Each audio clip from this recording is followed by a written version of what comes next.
Alright, YouTube, out here in the garage again, working on some C3 Corvettes. We are removing the Camaro manifolds. And you might say, why would you do that? Well, let me show you why we do that. Let's walk around over here.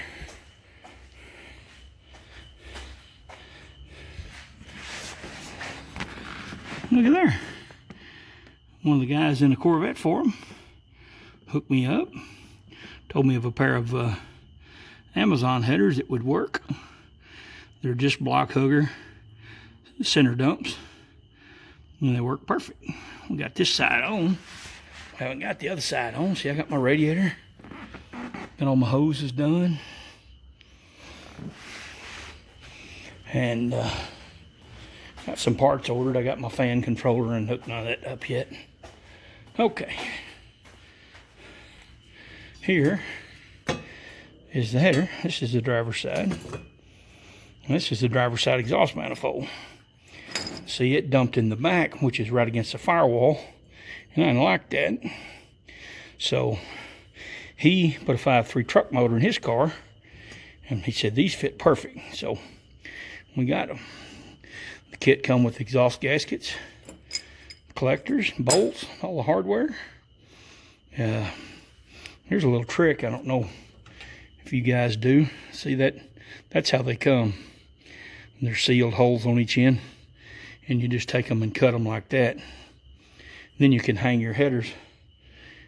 You want to put a bolt on each end, and then just drop that down on top of the bolt. Put the rest of your bolts in. Makes life easier. If you buy an actual header gasket, they usually come like that. But if you don't, you can just cut them. Doesn't hurt anything.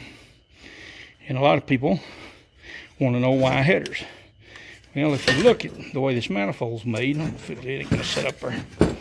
When the pulses come out of the engine, go in the manifold, they come down here and hit, and they want to go both directions.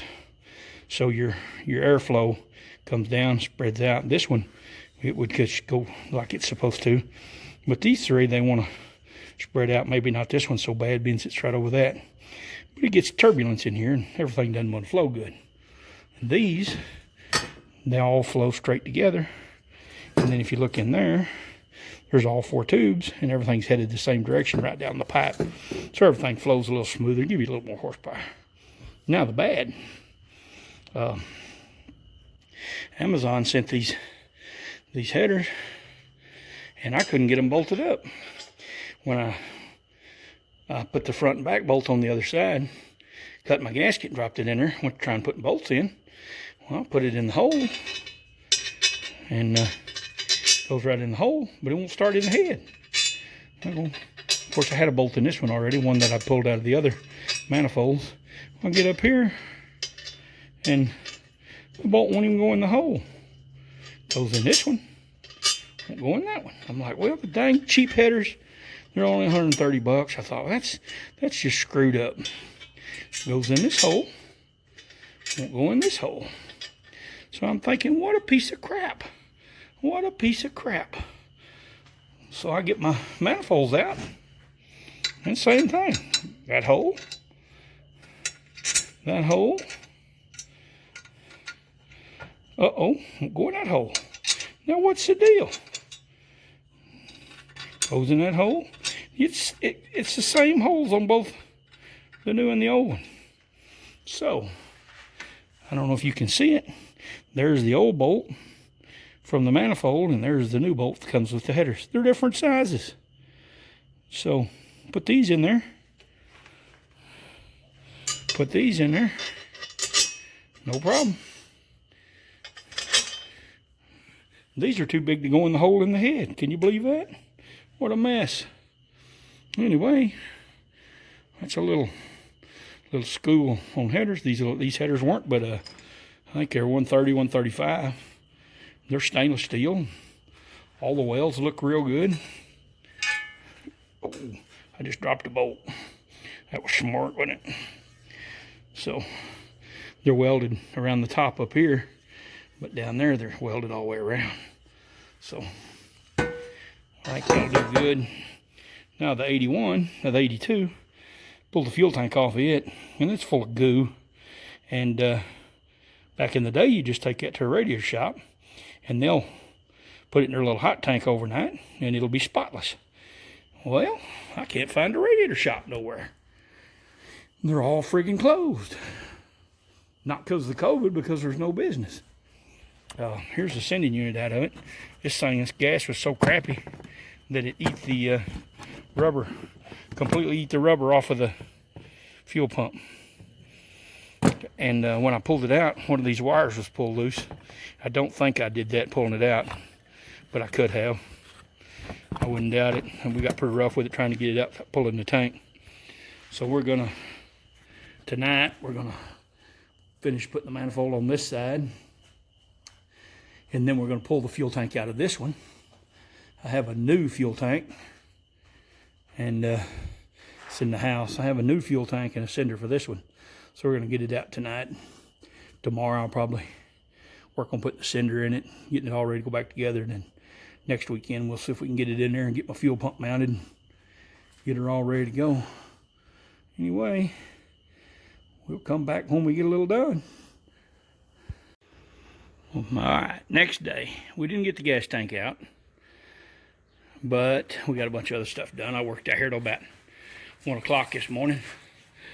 I don't know if you can see that. It's got a metal thing where the fuel line hooks up. So we're going to try to unbolt the sender, break it loose from the tank, leave it hanging there. That way I can drop the tank out and I can get in there and see what I got to do to unhook all that. I don't want to mess them lines up. But anyway, up here we got the other header on. We got wiring. I still got to find somebody to fix my wiring. Got the other header on.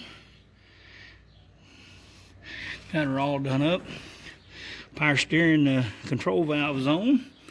No more power steering leak. We have the I had a water leak at the thermostat housing. We got that fixed. Got it holding water. I'm gonna have to have another belt. I thought I had the belt that would work, but you can see, I don't know if you can see it, but see the belts are actually rubbing each other right there. So I'm gonna have to get a longer belt, or shorter belt, which is a shorter belt, I think. Longer belt, I don't know, I'll figure it out. Where the pulleys down here further in the swing. And this is the header on this side. Works pretty good. Anyway. Oh. We're still using our temporary fuel supply, electric fuel pump. Got this from O'Reilly. It doesn't need a regulator or anything. It makes about 8 pounds and shuts off. Works fine. So anyway, that's about the gist of it. We'll be back on it next weekend. I don't know if I'll have another video then. Like I said, I appreciate you guys subscribing. I'm up to 43 now. Appreciate all y'all. I am trying to grow the channel. As the title says, I'm blind. So I'd like to get monetized where I can have a little extra income when I can't work anymore. I'm still working. Well, actually 3 or 4 jobs, but anyway, I need more subscribers. Or they say you got to have 1,000. I'm a long ways from 1,000. Anyway, that's about it. The 82, I'm get on it here for too long. Guess I'm gonna get some paint thinner and try to get that gas tank cleaned out, because I can't seem to find a freaking place to take that tank and get it cleaned. You know, when you can't drive, you have to rely on everybody else. Sometimes it's difficult and aggravating trying to get things done. I don't know if y'all have ever looked at the inside of this old car. Needs a seat recovered, needs a carpet dash, is pretty good. It needs all the carpet. It's got the inserts for the T-tops and a few pieces like that. This door don't open from outside. I gotta adjust it. Door handle. It's funny. I looked on the YouTube about this door handle not working, and I run across the guy, and the first thing he said was, if your car's ever been repainted, sometimes you have to readjust your handles. Well, this car used to be silver, so pretty confident that's all I need to do. Pop the clip, adjust it down a little bit, put her back in. I need to do that because I have to hook the battery up, open it from the other side, roll the window down. It opens and shuts fine. No issues with that. It's just not pushing the thing real good. This car used to be silver. They painted door jambs and everything. But if you look back here, you see where the paint's coming off. It might be gel coat under there, I don't know. But underneath the front, you can see where it used to be silver. Well, all right, that's it for me. Like, share, subscribe, tell all your friends. Thumbs up me if you can, thumbs down, either way. Comments always help. The more you like and the more you comment, the more YouTube will suggest my video to other people, and that's a big help. So, appreciate you following. If you're a follower of this channel, if you watch all my videos, not just my Corvette videos, the black Jetta, we hadn't done anything with it. Got it for sale like it is until I get around to fixing it. But the red Jetta, the 98 Jetta, I sold it last week. It's a young child's first car. He's 15. His mama bought it, or he bought it. He actually made the money and bought it. But his first car is going to be a TDI diesel 5-speed. How cool is that? She's going to teach him how to drive it and says he's going to have to drive a year before she'll let him go get his license. So, you know, how cool is that? Mama going to let him teach him how to drive a standard. How many of you girls can drive a standard? I don't imagine there's any girls watching, but if they are, how many of you can drive a standard? Most boys can't. My daughter can. All my kids learned how to drive a standard in a 90 model Ford rollback Super Duty wrecker. That's what they learned in. All right, that's it. Thank you all for watching.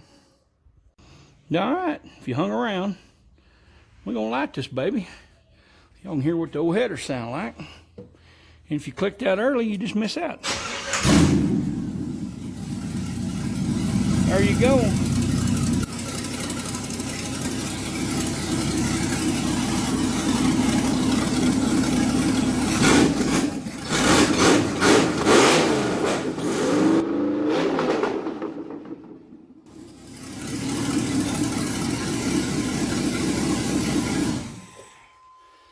Here in the great state of Texas, boys, we call that there a runner.